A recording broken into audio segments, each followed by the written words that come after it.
Friends, welcome to वैदिक dot in. तो आज मैं आप सबके लिए लेवनवर्थ का व्लॉग लेके आई हूँ, जो कि आपको 2-3 पार्ट्स में मिलेंगे। ये व्लॉग के जो सीक्वल होंगे वो मैं बना के आपके साथ शेयर करूँगी। तो ये पहला पार्ट है और हम लोग जा रहे हैं लेवनवर्थ। और रास्ते में चलते चलते मैं आपको बहुत सारे अच्छे अच्छे सीन्स दिखाऊंगी। कुछ वाटर क्रीक भी यहाँ पे आपको दिख जाएंगे। यहाँ से जा रहे हैं, यानी कि हम लोग बेलीव्यू से हमने स्टार्ट किया था, वॉशिंगटन बेलीव्यू, और वहाँ से हम लोग लेवनवर्थ जा रहे हैं। तो वो थोड़ी ऊंचाई पे है और वो एक छोटा सा आप विलेज समझ लीजिए। वो यहाँ का एक छोटा सा विलेज है, जो कि हर एक मौसम में उसमें नया नया फेस्टिवल मनाया जाता है। नए नए थीम्स रखे जाते हैं, नए नए फेस्टिवल्स मनाए जाते हैं, लाइटनिंग शो होता है और बहुत कुछ होता है। तो ये एक बेवेरियन स्टाइल विलेज है। तो बेवेरियन स्टाइल जो है वो इसका नाम इसलिए पड़ा क्योंकि ये जर्मनी में एक बेवेरिया नाम का प्लेस है। वहाँ से इसको पूरा उस स्टाइल में इसको कन्वर्ट किया गया, और वो भी क्यों किया गया उसके बारे में भी मैं आपको पूरा डिटेल बताऊंगी। अगर आपको पढ़ना है इसके बारे में तो मेरे वेबसाइट पे जाके आप पढ़ सकते हैं, जिसका डिटेल आपको डिस्क्रिप्शन बॉक्स में मिल जाएगा। वहाँ पे मैंने एक आर्टिकल लिखा है और उसमें पूरे अच्छे से एक्सप्लेन किया हुआ है कि वो क्या हिस्ट्री थी इस प्लेस की, क्यों इस प्लेस को कन्वर्ट किया गया बेवेरियन स्टाइल में, और क्या क्या चीज़ें थी वो सारी आपको वहाँ पे मिल जाएगी। वैसे मैं चलते चलते आपको थोड़ा बहुत जानकारी यहाँ पे देती रहूँगी। और हम लोग स्टार्ट कर चुके थे बेलीव्यू से, और बेलीव्यू से यहाँ पहुँचने में पूरा लग जाता है 2 घंटा। तो 2 घंटे की लंबी जर्नी है।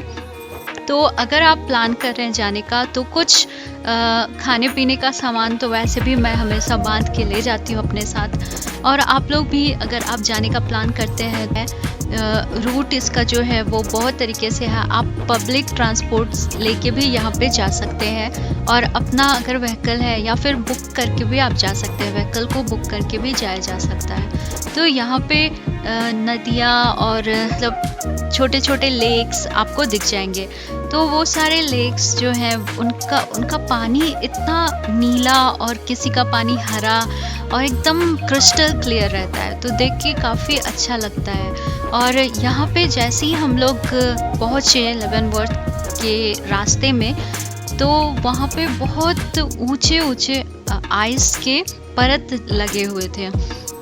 और उस समय फरवरी का एंड चल रहा था, यानी कि 26-27 फरवरी था, और उस समय भी यहाँ पे काफ़ी स्नोफॉल होता है। वैसे तो ये लोग रोड को क्लीन कर देते हैं ताकि आप किसी भी व्हीकल से जाए तो आपको चेन टाई करके नहीं रखना पड़े। बहुत सारे जगह पे जहाँ पे आइस हमेशा स्नोफॉल होते रहता है और थोड़ा ऊंचा जम जाता है, तो वहाँ पे चेन करके व्हीकल को लोग ले जाते हैं। लेकिन यहाँ पे जो भी गाड़ियाँ होती हैं वो सब वेदर में वो ठीक से चल सके, लेकिन फिर भी कहीं कहीं यहाँ पे भी आपको चेन बांधना पड़ता है अगर आप कहीं ऐसे जगह जा रहे हैं जहाँ की स्किड करने का प्रॉब्लम हो। यहाँ पे वैसा कोई प्रॉब्लम नहीं था। हम लोगों ने वेदर चेक कर लिया था, क्योंकि कहीं भी जाने से पहले यहाँ पे पहले वेदर चेक करना पड़ता है कि वहाँ का मौसम कैसा है, क्या स्नोफॉल हो रहा है या फिर कुछ रेनी है या फिर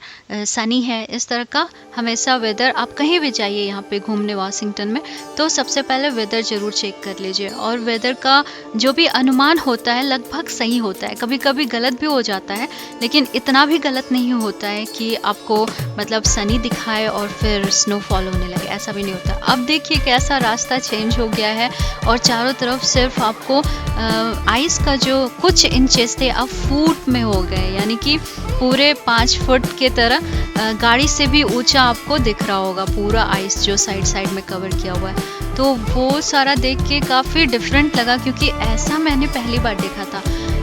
जो जहाँ पे हम लोग रहते हैं बेलीव्यू में, वहाँ पे स्नोफॉल होता है, लेकिन वहाँ पे स्नोफॉल ऐसा नहीं होता है कि 5-5, 10-10 फीट तक कवर कर जाए। तो ये सब देख के लग रहा था कि बिल्कुल नया सा, और सामने जो पहाड़ी इलाके थे वो सब देख के भी काफ़ी अच्छा सा अनुभव था। ऐसा लग रहा था कि हम लोग कैलाश में पहुंच गए हैं। इतना अच्छा फीलिंग था। और ये तो अच्छा था कि वहाँ पे जब आप स्नो वाले एरिया में जाते हैं तो आपको फील नहीं होता है ज़्यादा। अगर आप बाहर निकलिएगा और चलिएगा, वॉक कीजिएगा, तब आपको उतना फील नहीं होगा ठंडा, जैसा कि हम लोग को लगता है कि ठंडा बहुत लगेगा, वैसा लगता नहीं है अगर आप वॉक करते हैं तो। लेकिन हाँ, इंसुलेटेड जैकेट हम लोग पहन के ही गए थे। और यहाँ पे जो नदियाँ बह रही थी वो सब भी बिल्कुल क्रिस्टल क्लियर वाइट, इतना सुंदर देखने में लग रहा था। तो जनरली यहाँ पे लोग जाते हैं हर एक वेदर में, क्योंकि हर एक वेदर में यहाँ पे अपना अलग ही माहौल रहता है, अलग ही ब्यूटी रहती है। तो जब भी लोग जाते हैं तो वहाँ पे जाके लोग हर एक वेदर का मज़ा लेते हैं। तो हम लोगों ने ठंडे का मौसम चुना था, क्योंकि जनरली जो भी हमारे फ्रेंड्स वहाँ पे गए थे वो लोग क्रिसमस टाइम पे गए थे और हम लोग गए थे फरवरी में।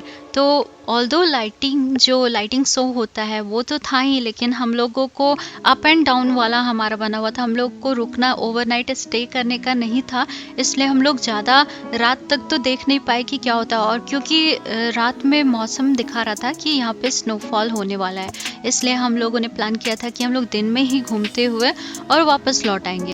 यहाँ पे जो है जनवरी मंथ में अगर आप जाते हैं तो बेवेरियन आइस फीस्ट लग जाता है यहाँ पे। और अप्रैल मंथ में जाते हैं तो एली फीस्ट लगता है। फिर मई मंथ में मे फेस्ट लगता है।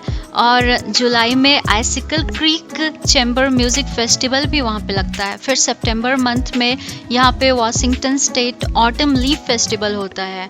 और अक्टूबर में अक्टूबर फेस्ट लगता है। और दिसंबर मंथ में क्रिसमस लाइट फेस्ट लगता है, जो कि सारा ही जितना भी मंथ है और फेस्टिवल है वो सारा हर एक, मतलब इसको पूरा फेस्टिवल का ही प्लेस बता दिया गया है।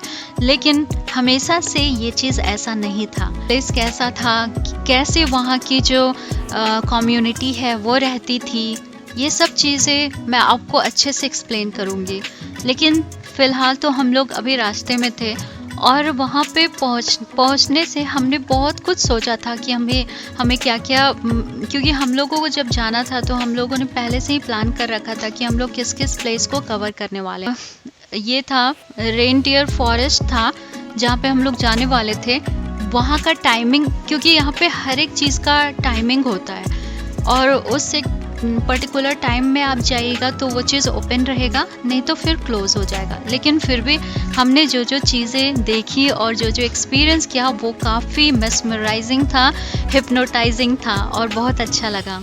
तो यहाँ पे तो वैसे भी स्नोफॉल होते ही रहता है। और जैसा कि स्नो कवर्ड हमने सारे घरों को देखा और जो भी बिल्डिंग थे वो सबको देखा, तो लगा कि हाँ, ये प्लेस ऑलरेडी बहुत ज़्यादा भारी भरकम स्नोफॉल झेल चुका है। और मैं भी ये ठंडे का मौसम था इसलिए यहाँ पे ज़्यादा ही स्नोफॉल था और पहाड़ी इलाके पे था, इसलिए ये ऐसा माहौल दिख रहा था। और कहते हैं जो भी लोग वहाँ पे गए हुए हैं अलग अलग मौसम में, तो सारे लोग यही कहते हैं कि हर एक मौसम में यहाँ का अलग ही मतलब एग्जिस्टेंस रहता है, अलग ही माहौल रहता है यहाँ का। तो फाइनली हम लोग पहुँच गए हैं लेवनवर्थ, हम लोग इंटर कर चुके हैं और काफ़ी अच्छा मौसम है। और जितने भी यहाँ पे होटल्स ये सब जो भी लोकेटेड हैं वो सारे ओवरनाइट स्टे के लिए लोग बुक करते हैं और अधिकतर बुक भी रहते हैं। वैसे तो हम लोगों के लिए तो बस दिन में ही जाना था, इसलिए हम लोगों ने उतना प्लान नहीं किया था। और फिलहाल जो हम लोग गए वहाँ पे वाटरफॉल फ्रंट देखने, तो वो बंद था। तो फिर हम लोग आके अपने कार को एक जगह पार्क किए, वहाँ पे बहुत सारा डियर था और वो देख के बहुत अच्छा लगा। बहुत सारा डियर आपस में एक साथ झुंड के झुंड घूम रहा था और कोई फिक्र नहीं, क्योंकि उन्हें कोई परेशान करने के लिए या फिर कोई उन्हें हानि पहुंचाने के लिए नहीं था, इसलिए वो लोग भी बिल्कुल मस्ती में घूम रहे थे।